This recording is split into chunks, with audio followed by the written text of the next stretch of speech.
अस्सलाम वालेकुम, आदाब। मैं हूं मोहसिन और आप देख रहे हैं BPN न्यूज़। आइए शुरुआत करते हैं आज के खबरनामे की और नज़र डालते हैं हेडलाइंस पर।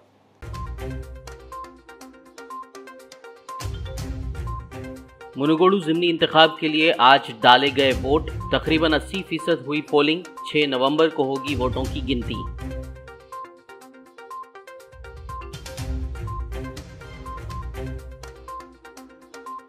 कांग्रेस लीडर राहुल गांधी की भारत जोड़ो यात्रा का आज तेलंगाना में 9वां दिन। एडमिरल रामदास, साबिक चीफ ऑफ नेवल स्टाफ ने भारत जोड़ो यात्रा में लिया हिस्सा।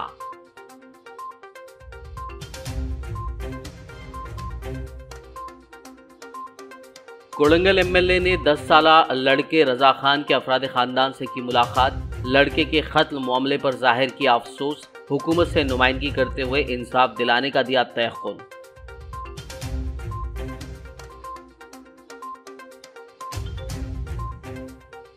जिला विकाराबाद में पेश आया खौफनाक सड़क हादसा, 4 अफराद हलाक। रियासती वजीर सबीता इंदिरा रेड्डी ने किया अफसोस का इजहार।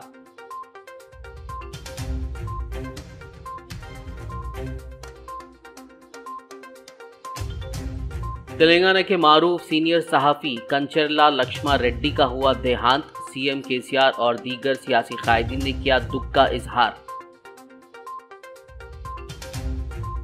और अब खबरों की तफसील। तेलंगाना के हल्के असम्बली मुनुगोडू के ज़िमनी इंतखाब के लिए आज जुमेरात को सख्त हिफाजती इंतजाम के दरमियान पोलिंग की गई। हल्के के 298 पोलिंग स्टेशनों में वोटिंग सुबह 7 बजे शुरू हुई, जो शाम 6 बजे तक जारी रही।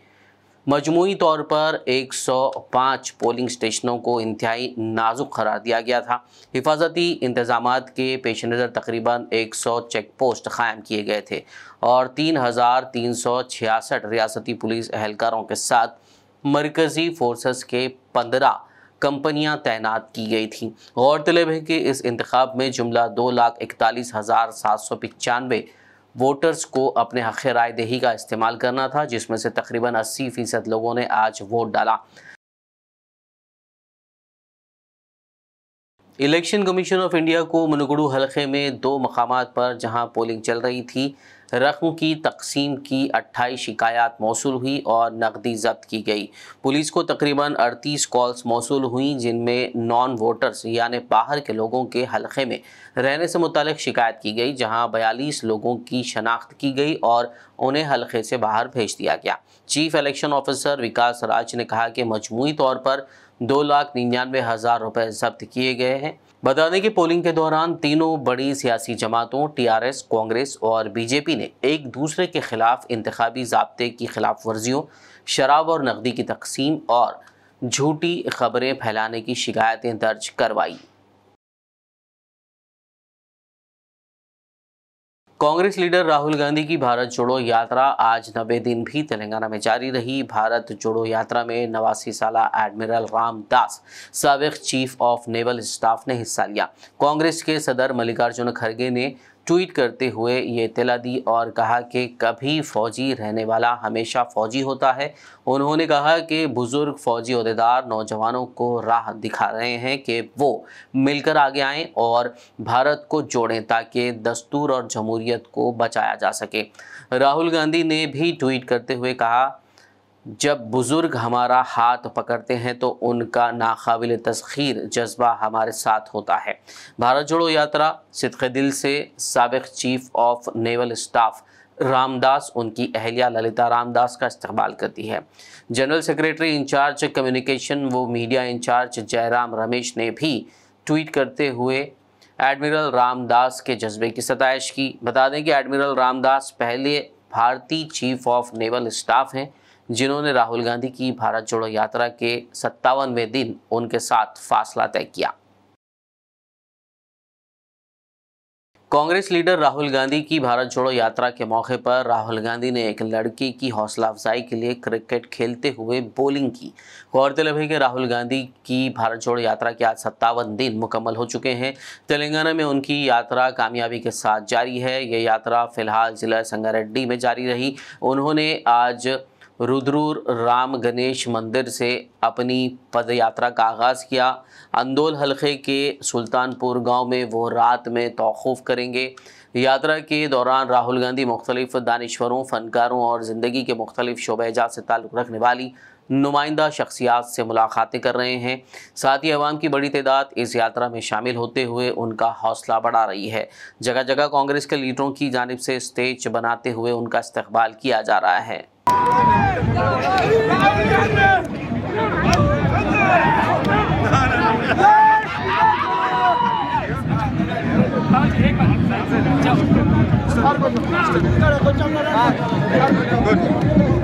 मजलिस इत्तेहादुल मुस्लिमीन के सीनियर लीडर व याकुतपुरा रुकन असेंबली सैयद अहमद पाशा खादरी ने आज अपने हल्के के इलाके डबीरपुरा से नागाबौली तक दौरा करते हुए जारी तरक्याती कामों का जायजा लिया।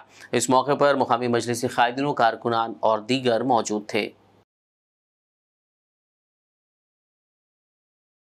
कोड़ंगल रुकन असेंबली पटनम नरेंद्र रेड्डी ने अक्टूबर की 29 तारीख को कोड़ंगल में पेश आए 10 साला लड़के रज़ा खान के अगवा और कत्ल मामले पर अफसोस का इजहार किया। उन्होंने आज मरहूम रज़ा खान के अफराद ख़ानदान से मुलाकात करते हुए ताज़ियत का इजहार किया और कहा कि ज़िले में इस तरह का वाक़या पेश आना अफसोस की बात है।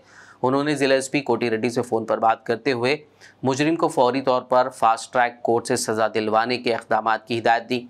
रुकन असेंबली ने इस ज़िम्मन में हुकूमत से नुमाइंदगी करते हुए मुतासिरा ख़ानदान को जल्द इंसाफ दिलाने और मुमकिन मदद का तयक़ुन दिया।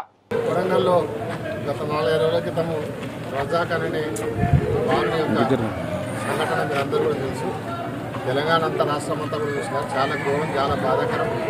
ఇలాంటి సంఘటనలు ఏ ఒక్క పేరెంట్స్ కూడా మళ్ళీ పునరావృతం కావద్దు. పేరెంట్స్ కూడా ఇలాంటి సంఘటన రావద్దు. ఈ విషయంలో సీరియస్గా ఎస్పీ గారితో, డిఎస్పీ గారితో కూడా మాట్లాడడం జరిగింది.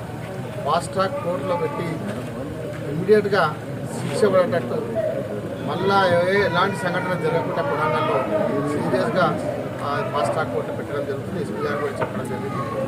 అదే కాకుండా ప్రభుత్వం దృష్టికి తీసుకుపోయి, కేటీఆర్ గారి దృష్టికి తీసుకుపోతాం, హోంమంత్రి గారి దృష్టికి తీసుకుపోయి దీన్ని సీరియస్గా తీసుకొని ఇలాంటి కేసులు మళ్ళీ ఎక్కడ కూడా జరగకుండా, కొడంగల్ నియోజకవర్గంలో ఎక్కడ జరగకుండా చాలా సీరియస్గా తీసుకుంటాం. అదే కాకుండా కొడంగల్ టౌన్లో కూడా చాలా గంజాయి అమ్ముతూ ఉన్నారు. ఇప్పుడే మా దృష్టికి వచ్చినాయి. డిఎస్పీ గారితో, ఎస్పీ గారితో మాట్లాడినాం. గంజాయి కానీ మద్యము డబ్బా పొద్దున మార్నింగ్ మద్యం అమ్మడం ఇలాంటివి కూడా సీరియస్ తీసుకొని ఒక టాస్క్ ఫోర్స్ని ఏర్పాటు చేసి వారం రోజులకు ఒక రివ్యూ పెట్టి డిఎస్పీ గారితో పూర్తిగా కంట్రోల్ చేపిస్తాం. దానివల్ల కూడా చాలా సంఘటనలు జరుగుతున్నాయి. చాలామంది అసాంఘిక కార్యకలాపాలు చేస్తూ ఉన్నారు. కాబట్టి ఇలాంటి సంఘటనలు జరగకుండా మళ్ళీ ఒక ఫ్యూచర్లో ఇలాంటి జరగకుండా చాలా సీరియస్ తీసుకుంటామని తెలియజేస్తున్నాం. అదే కాకుండా ఇలాంటి ఘటన జరగడం చాలా బాధాకరం. పేరెంట్స్ కూడా ఇలాంటి సంఘటన మళ్ళీ పునరావృతం కావద్దు. అదే కాకుండా అతనికి బెయిల్ వేయడానికి కూడా ఏ అడ్వకేట్ కూడా ముందర రావద్దు. నేను bar association Kodangal, bar association వికారాబాద్తో కూడా మాట్లాడతాను. ఇప్పుడే ఎవరు కూడా బెయిల్ వేయకుండా అలాంటి చేయాలని చెప్పి అడ్వకేట్లు కూడా కోరుతున్నాను. जिला विकाराबाद के कोड़ंगल शहर में 29 अक्टूबर को पेश आए 10 साला लड़के रज़ा खान के अगवा और कत्ल मामले में मुलविस मुजरिम को फांसी की सज़ा का मुतालबा करते हुए कल शाम विकाराबाद टाउन में कैंडल मार्च निकाला गया।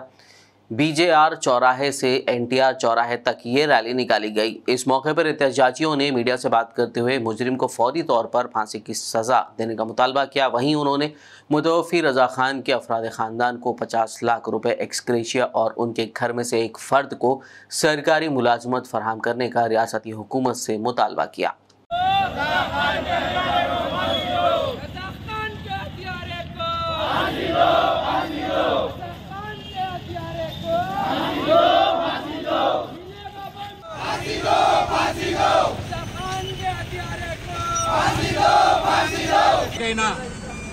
రజాక్ సంఘటన, హత్య సంఘటన పరిగణలోకి తీసుకొని జిల్లా ఎస్పీ గారు మరి పోలీస్ యంత్రాంగం కఠినంగా చర్య తీసుకోవాల్సినటువంటి అవసరం ఉంది.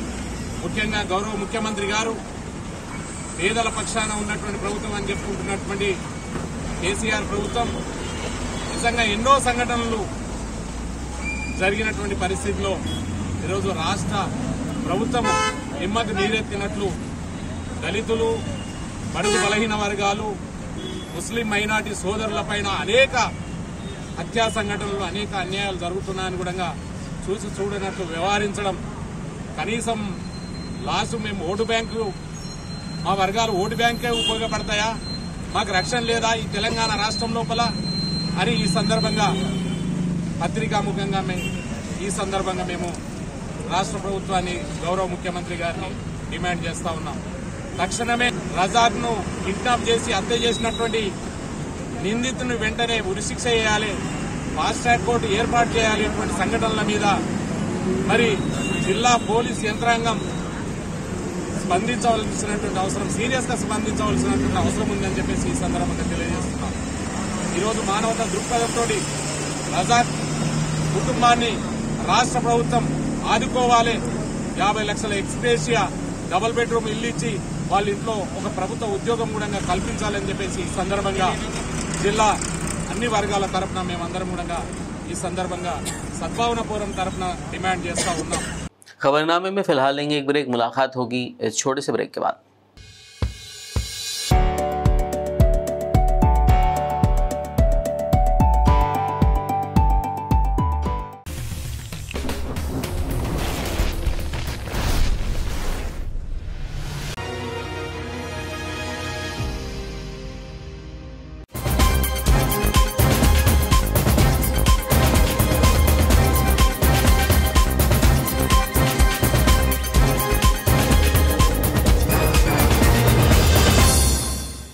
ब्रेक के बाद खबरनामे में आपका दोबारा खैर मकदम है। आइए बढ़ते मजीद खबरों की जानिब।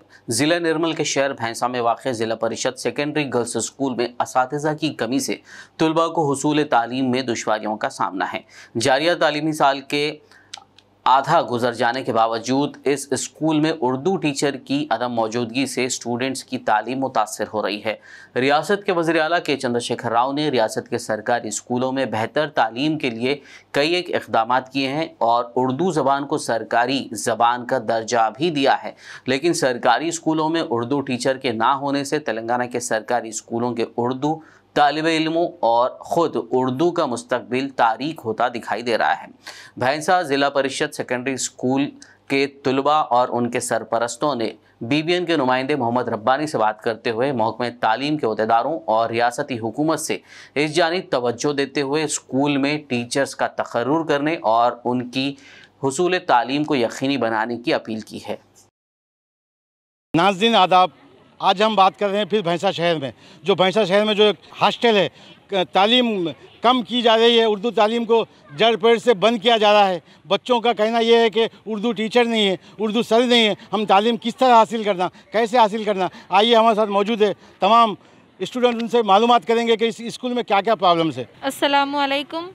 हमारे पास उर्दू टीचर कम है, उर्दू पढ़ाने वाले भी बासा में भेज दिए और बायो के टीचर्स कम है, मैथ्स के 2 टीचर्स को ट्रांसफ़र कर दिए और उर्दू पढ़ाने दूसरे भी सब्जेक्ट पढ़ाने में हमको मुश्किल हो रही। हम तो उर्दू सीखना चाह रहे पर हमको उर्दू नहीं सिखा रहे यहाँ पे। और बेटे उर्दू टीचर आपके पास कब से नहीं है?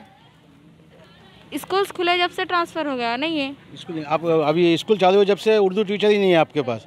ये थे हमारे फ़ाक़िया तज़ीम जो आपको बताए हैं कि उर्दू तालीम बहुत, जब से स्कूल चालू हुआ उर्दू तालीम का कोई सबक नहीं है, क्योंकि यहाँ पे टीचरों की इतनी कमी। जो टीचर्स मौजूद थे, यहाँ से 7 जो टीचर्स थे उनको यहाँ से ट्रांसफॉर्म किया गया, यहाँ से बासर भेज दिया गया। वहाँ पे तो कोई बच्चों की तादाद भी नहीं है, मामूली से थोड़े बहुत जो बच्चे हैं वो वहाँ पे बासर पे भेज दिया गया। जो यहाँ ये स्कूल में तादाद ज़्यादा है, स्टूडेंट ज़्यादा है, मगर यहाँ पे टीचर की कमी है। बच्चों का ये भी कहना है कि हमको कम से कम किसी भी हाल में उर्दू टीचर चाहिए। और ये स्कूल को कोई देखने वाला नहीं है, कोई पूछने वाला नहीं है। और ये बच्चे कह रहे हैं कि हम तालीम किस तरह हासिल करें जब सर ही नहीं है, उर्दू पढ़ाने वाले ही नहीं हैं। और कम से कम 500 से 600 की तादाद है, मगर टीचर्स की सिर्फ 4 टीचर्स मौजूद है यहाँ पे। उन्हें किस तरह तालीम देंगे बच्चों को? उर्दू तालीम दिए जा रही, तो आप उसके बारे में कैसा करेंगे? अभी उर्दू तालीम बच्चों को एग्ज़ाम्स आ रहे, उसके बारे में क्या सब बताएं? आप तो सोशल वर्क तो बहुत करते, मगर इस स्कूल का हाल ऐसा क्यों है, ये बताइए सर। हम जिस रियासत में रहते हैं इसे सेकुलर रियासत तेलंगाना कहा जाता है, जहां तमाम समाज के जितने भी तबक़ात थे सबकी तरक्की के लिए, बहबूद के लिए काम किया जाता।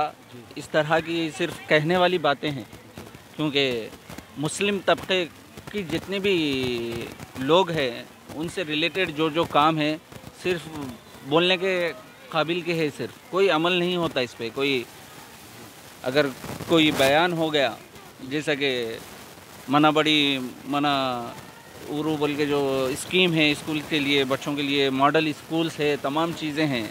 यहाँ पर तकरीबन 400 बच्चे हैं जो तालीम हासिल कर रहे हैं। 2-3 साल से यही हाल है। यहाँ पर कोई गवर्नमेंट टीचर सही तालीम देने के लिए यहाँ पर मुकर्रर नहीं किया जाता। इसकी शिकायत हम तकरीबन कलेक्टर साहब से, एजुकेशन मिनिस्टर से, डीईओ से हज़ारों बार कर दिए, लेकिन वो लोग सिर्फ ये कह रहे हैं कि ऊपर से नहीं है, ऊपर से नहीं है। अगर वो लोग चाहे, बच्चों की तालीम ख़राब हो रही है, क्योंकि ये बच्चे मुसलमानों के हैं, मुस्लिम कम्युनिटी से ताल्लुक़ रखते हैं, इसी वजह से यहाँ पर असातिज़ा का तकर्रुर नहीं किया जा रहा और यहाँ के पेरेंट्स हो, यहाँ के लीडर्स हो, कोई इधर तवज्जो देने तैयार नहीं है। गवर्नमेंट का उर्दू के साथ सौतेला सुलूक जारी है। हम चूँकि समाजी कारकुन हैं और बहुत सारे ग्राउंड रियलिटी से हमको पता है कि बहुत सारी जगहों पर ऐसा है कि जब से स्टेट गवर्नमेंट ने 317 जीवो जारी किया है, उस वक़्त से जो टीचरों का बाइफरकेशन हुआ, तबादला हुआ, तो बहुत सारे स्कूल्स ऐसे हैं जहाँ से टीचरों को निकाल कर दूसरे स्कूलों में डाला गया, फिर वहाँ के टीचरों को दूसरी जगह पोस्टिंग दी गई।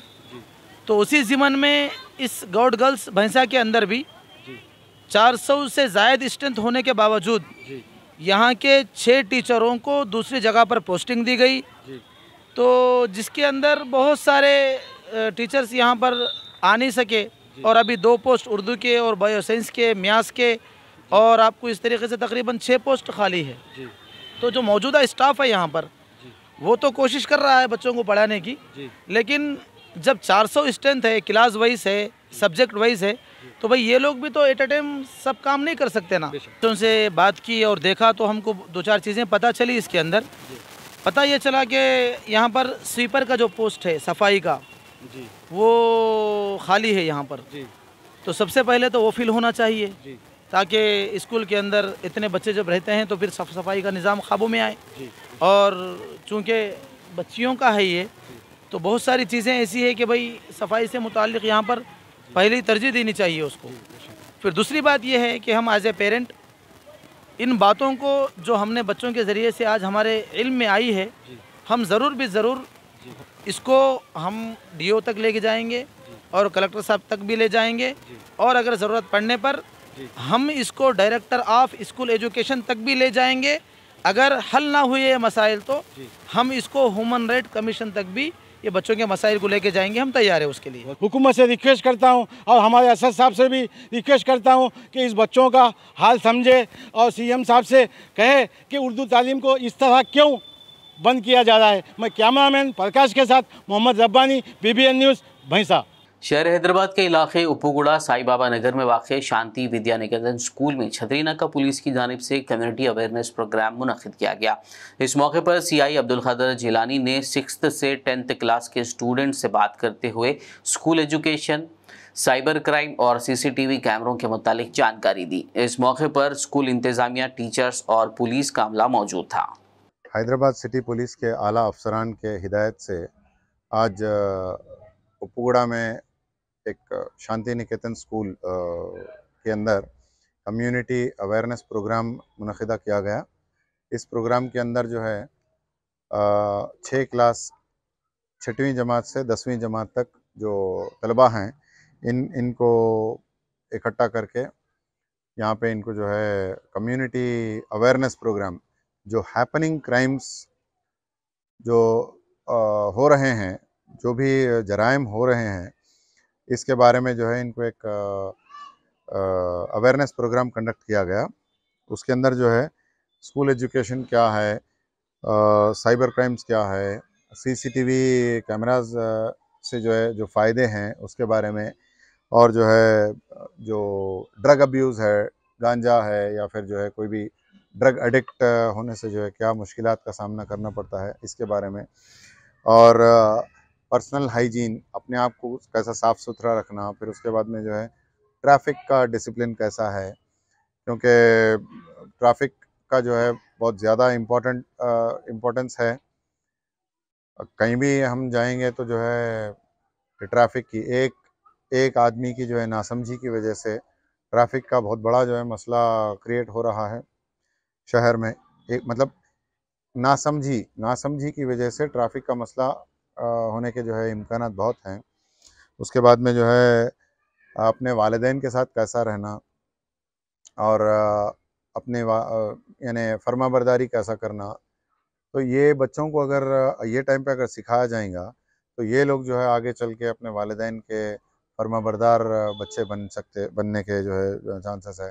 और इसके साथ साथ जो है जो मिसिंग हो रहे हैं बच्चे, बॉयज़ एंड गर्ल्स जो मिसिंग हो रहे हैं, वो मिसिंग के बारे में भी इनको जो है हिदायत दी गई कि जो है कोई भी अनजान आदमी के पास जाना और मतलब इनसे जो है मिलना या फिर उनके साथ में जाना या वो उनके जो है कहने पर अपने अपने कामों को छोड़ दे के जो है दूसरे कामों में मुलहविस होना और दीगर जितने भी हैपनिंग क्राइम्स है सोसाइटी के अंदर, तो उसके बारे में जो है एक अवेयरनेस प्रोग्राम आज मुनक़िदा किया गया। मैं हमारे शांति निकेतन स्कूल के प्रिंसिपल श्रीमती प्रताप शालिनी मैडम का शुक्रिया अदा करता हूँ। मेरे साथ में मेरे सब इंस्पेक्टर भी हैं, जनाब त्रिमूर्तुलु और जनाब श्रीकांत साहब भी मेरे साथ मौजूद हैं। हम तेलंगाना के जिले विकाराबाद में पेश आए खौफनाक सड़क हादसे में 3 अफराद हलाक हो गए जबकि 6 दीगर जख्मी बताए गए हैं। ये हादसा जिले के धारूर मंडल के मजाफाती इलाके कैरली में उस वक्त पेश आया जब एक लॉरी ने ऑटो को टक्कर दे दी। ये तमाम अफराद एक ही तांडे से ताल्लुक़ रखते हैं। हादसा इतना खौफनाक था कि सड़क पर हर तरफ अफरा तफरी का माहौल देखा गया। इत्तला मिलने पर विकाराबाद DSP ने मुकाम हादसा पर पहुंचकर तफसीलात हासिल की और लाशों और जख्मियों को विकाराबाद सरकारी दवाखाना मुंतकिल करवाया, जबकि एक और शख्स विकाराबाद सरकारी दवाखाना मुंतकिल करने के बाद फौत हो गया। बताया जा रहा है कि इस ऑटो में जुमला 10 लोग सवार थे। हलाक होने वालों में एक खातून और 3 मर्द अफराद शामिल हैं। लॉरी ड्राइवर और लॉरी को पुलिस ने अपनी तहवील में ले लिया है। जख्मियों को विकाराबाद सरकारी दवाखाना में तिब्बी मुआयने के बाद हैदराबाद मुंतकिल किया गया। पुलिस ने इस सिलसिले में केस दर्ज करते हुए तहकीकात का आगाज कर दिया। ఉదయం సుమారు 8 గంటల ప్రాంతంలో దారూర్ పోలీస్ స్టేషన్ పరిధిలో వాకారం బ్రిడ్జి మీద కేరెల్లి దగ్గర ఒక రోడ్ యాక్సిడెంట్ జరిగింది. అందులో లారీ ప్యాసింజర్తో వస్తున్న ఆటోని ఢీకొనడం వల్ల ఆపోజిట్ డైరెక్షన్లో అందులో దాదాపు 10 మంది ప్యాసింజర్స్ ఉన్నారు. ఒక ముగ్గురు స్పాట్లో చనిపోవడం జరిగింది. ఇంకొక పర్సన్ ఇక హాస్పిటల్ వికారాబాద్ గవర్నమెంట్ హాస్పిటల్ తీసుకొచ్చాక ట్రీట్మెంట్లో చనిపోవడం జరిగింది. మిగతా వాళ్ళకి ఇంజురీస్ అయినా వాళ్ళకి ఏం ప్రమాదం లేదు. అయితే ప్రమాదం జరగడం దురదృష్టకరం. అక్కడ బ్రిడ్జ్ కూడా ఈ మధ్యలోనే అక్కడ కన్స్ట్రక్షన్ అయింది, టర్నింగ్ కూడా ఉంది. మా సైడ్ కూడా మేము ఇంకా రోడ్ యాక్సిడెంట్స్ని ప్రివెంట్ చేయడానికి మేము గత సంవత్సరం నుంచి కూడా చాలా ప్రికాషన్ తీసుకుంటాం. మా అధికారులతో డైలీ మాట్లాడుతున్నాం. అయితే గ్రాడ్యువల్ తగ్గించుకుంటూ వచ్చినాం ఈ ఇయర్లో. గత సంవత్సరంతో పోల్చుకుంటే ఈ ఇయర్లో యాక్సిడెంట్ తగ్గినప్పటికీ కూడా ఇలాంటి పెద్ద యాక్సిడెంట్ ఒకే ఇన్సిడెంట్లో 4 చనిపోవడం అనేది దురదృష్టకరం. వీళ్ళందరూ కూడా ఇప్పుడు హాస్పిటల్లో నేను చూడడం జరిగింది. అంతా కూడా చాలా పూర్గా లేబర్ పని చేసుకుని జీవించేవాళ్ళు. వాళ్ళ కుటుంబాలకి ఒక జీవనోపాధి అనేది చాలా ఇబ్బందికరమైనటువంటి వాతావరణం. ఇప్పటికీ మేము కలెక్టర్ గారితో ఎమ్మెల్యే గారితో కూడా మాట్లాడడం జరిగింది. వారు కూడా పాజిటివ్గా రెస్పాండ్ అయ్యారు. లారీ కూడా అదుపులోకి తీసుకోవడం జరిగింది. ఇనిషియల్గా లారీ ఆపకుండా వెళ్ళిపోవడం జరిగింది. ఇమీడియట్గా తాండూరు వాళ్ళు అలర్ట్ చేసి లారీని కూడా ఆపడం జరిగింది. వాళ్ళతో కూడా మాట్లాడి ఈ ఇన్సిడెంట్ సంబంధించి కానీ కేసు సంబంధించి కానీ ప్రభుత్వం నుంచి కూడా అన్ని విధాలుగా మేము కోఆర్డినేట్ చేస్తామని చెప్పేసి वज़ीर तालीम सबिता इंदिरा रेड्डी ने ज़िले विकाराबाद में पेश आए खौफनाक सड़क हादसे में 4 अफराद की मौत पर सदमे का इजहार किया। रियासती वज़ीर ने जैसे ही इस हादसे का इल्म हुआ तो उन्होंने ज़िला कलेक्टर निखिला और SP कोटी रेड्डी से फ़ोन पर बात की और तफसीलात हासिल की। सबिता इंदिरा रेड्डी ने ज़ख्मियों को बेहतर इलाज फराहम करने का हुक्म दिया। उन्होंने जांबाज अफराद के अहल खाना से ताज़ियत का इजहार करते हुए ज़ख्मियों की जल्द सेहतयाबी की ख्वाहिश का इजहार किया। तेलंगाना के मारूफ सीनियर सहाफ़ी कंचरला लक्ष्मण रेड्डी, जो KL रेड्डी के नाम से मशहूर हैं, कल जुमेरात को उम्र से मुताल्लिक़ बीमारी की वजह से देहांत हो गया। वो 92 साल के थे। मुत्तहिदा नलगुंडा ज़िले के पारसाया पल्ले के रहने वाले KL रेड्डी ने 1950 में उस्मानिया यूनिवर्सिटी से ग्रेजुएशन किया और फिर सहाफ़त को बतौर पेशा अपना लिया। 1969 में तेलंगाना तहरीक के दौरान बग़ैर मतलूबा इजाज़त के नेडू नाम से एक किताबचा चलाने पर उन्हें कैद भी किया गया था। अपने पूरे करियर के दौरान उन्होंने मुख्तलिफ मुकामी ज़बानों के अखबारात में काम किया, जिनमें ईनाडू, आंध्र प्रदेश, आंध्रा पत्रिका, नीति निजम, महानगर और दीगर शामिल हैं। तेलंगाना के वज़ीर आला के चंद्रशेखर राव ने सहाफ़ी लक्ष्मण रेड्डी के देहांत पर दुख का इजहार किया और लवाहिकीन से गहरी हमदर्दी का इजहार किया। सीएम केसीआर ने मीडिया से की गई बेलौस खिदमात और केएल रेड्डी के ज़रिए गुजारी गई मामूली ज़िंदगी को याद किया। वहीं कई रियासती वुज़रा, मुख्तलिफ नुमाइंदों, सीनियर सहाफ़ियों और ज़िंदगी के मुख्तलिफ शोबों से ताल्लुक़ रखने वाली शख्सियात ने केएल रेड्डी के देहांत पर ताज़ियत का इजहार किया। उन्होंने तेलंगाना तहरीक और मीडिया में उनके ताउन को याद किया। आदिलाबाद में हुक्मरान जमात के खिलाफ बीजेपी ने एहतजाज किया। रियासती बीजेपी सदर बंडी संजय की गिरफ्तारी और एमएलए ईटेला राजेंद्र पर हमले के खिलाफ आज जुमेरात को जयंत मंडल के मरकज़ में बीजेपी ने एहतजाजी प्रोग्राम मुनक्किद किया। इस मौके पर रियासती हुकूमत का पुतला नजर आतिश किया गया। बीजेपी की रियासती लीडर सुहासिनी रेड्डी ने इल्ज़ाम लगाते हुए कहा कि रियासती हुकूमत जमहूरियत का कत्ल कर रही है। इस प्रोग्राम में मंडल सदर रामदास, जयंत सब सरपंच राकेश रेड्डी, कायदीन रतन रेड्डी, गीतिका, क्रांति कुमार, अशोक रेड्डी और दीगर मौजूद थे। వాతావరణం పూర్తిగా నెలకొని ఉంది।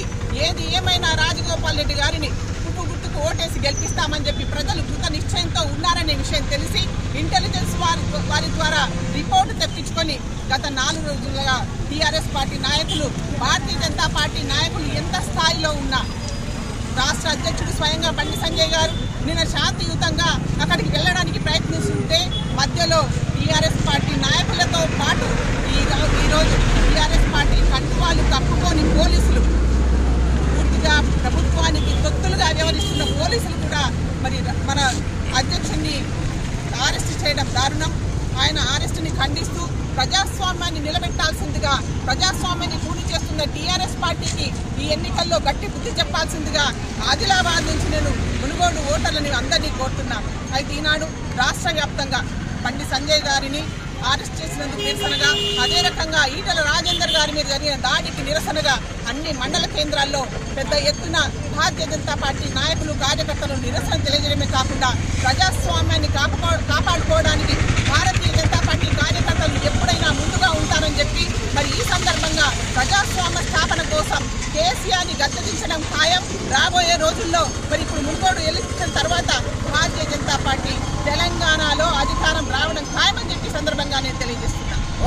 अहले सुन्नत वल जमात आदिलाबाद के ज़ेर एहतमाम 6 नवंबर बरोज़ इतवार शाम 9 बजे आदिलाबाद के सातनाला रोड पर वाक़ दरगाह शरीफ हज़रत सैयद बुरहानुद्दीन रहमतुल्लाह अलैह उर्फ चमन वाले बाबा का 150वां सालाना उर्स का इनेकाद अमल में लाया जा रहा है। दरगाह कमेटी के ज़िम्मेदारान सैयद इनायत चिश्ती ने मीडिया से बात करते हुए उर्स तकारीब की तफसीलात बताई और कहा कि मुरीदैन, अक़ीदतमंदों और ज़ायरीन की सहूलत के लिए मुमकिना इक़दामात को यकीनी बनाया गया है। इस मौके पर दरगाह शरीफ के खादिमीन मोहम्मद ताज, मोहम्मद फ़ारूक, जावेद, फ़ैयाज़, अहमद शेख, रफ़ी, कलीम, ज़हीर, अज़ीम, अज़ीज़, रशीद क़ुरैशी और दीगर मौजूद थे। औज़ुबिल्लाहि मिनश शैतानिर रजीम, बिस्मिल्लाहिर रहमानिर रहीम।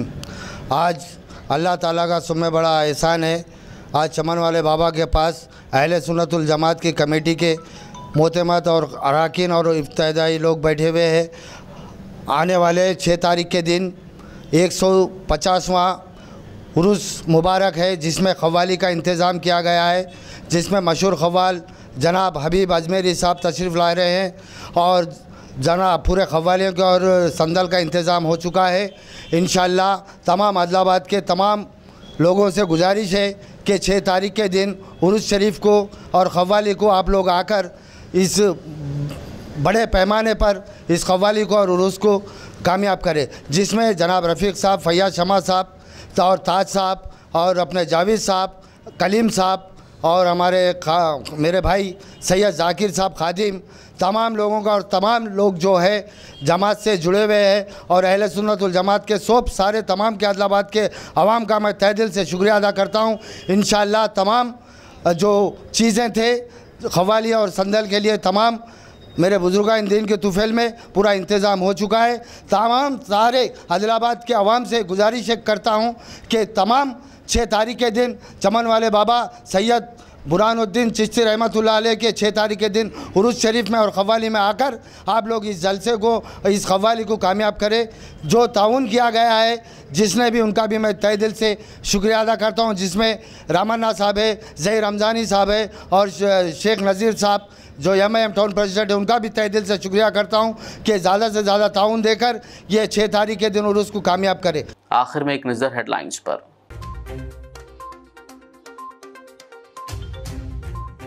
मुनुगोडू ज़िमनी इंतखाब के लिए आज डाले गए वोट, तकरीबन 80% हुई पोलिंग। 6 नवंबर को होगी वोटों की गिनती।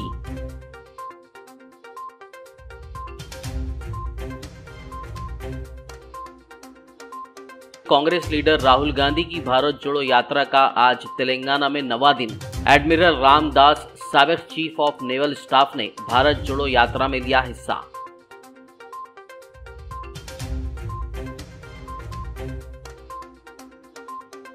कोड़ंगल एमएलए ने 10 साला लड़के रजा खान के अफराद खानदान से की मुलाकात। लड़के के कत्ल मामले पर जाहिर किया अफसोस। हुकूमत से नुमाइंदगी करते हुए इंसाफ दिलाने का दिया तयक़ुन।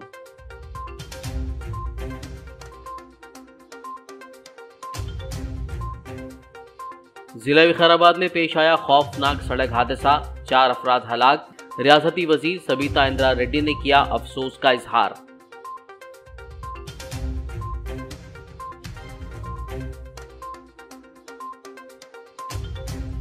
तेलंगाना के मारूफ सीनियर सहाफ़ी कंचरला लक्ष्मा रेड्डी का हुआ देहांत। सीएम केसीआर और दीगर सियासी कायदीन ने किया दुख का इजहार।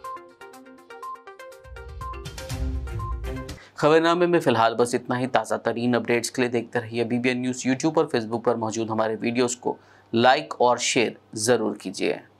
BBN चैनल के व्यूअर्स के लिए एक अहम इत्तला। अब BBN चैनल का टेलीकास्ट भारत भर में हो रहा है।